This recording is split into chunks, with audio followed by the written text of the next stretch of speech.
So it's been a while since I've given you the update on the camper.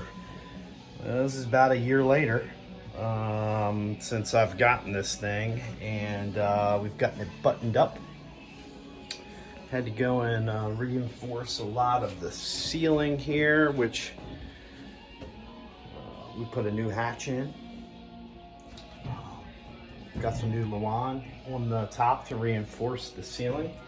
Working on the back as well. Had to rebuild the corners, which was like a jigsaw puzzle. I've got to go get some plates tomorrow and put the plates on all of the joints here and reinforce all that. As we got the back on, this whole back corner was rotted out, if you remember. So trying to get that back together was kind of challenging. And then when we went to put the skin on last night, just to get an idea of how this window is going to go, this is eventually going to be an air conditioner slot, so that can pull the air conditioner in and out.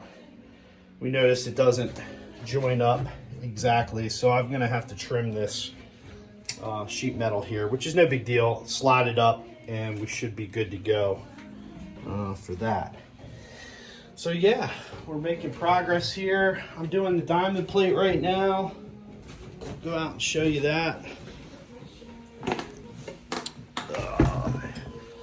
So here's the back. Got the diamond plate on. I'm getting ready to cut the hole for the new window that I bought. It's a more modern RV window that I found on eBay. But got the skin put on, and we're gonna go and get this hole cut out.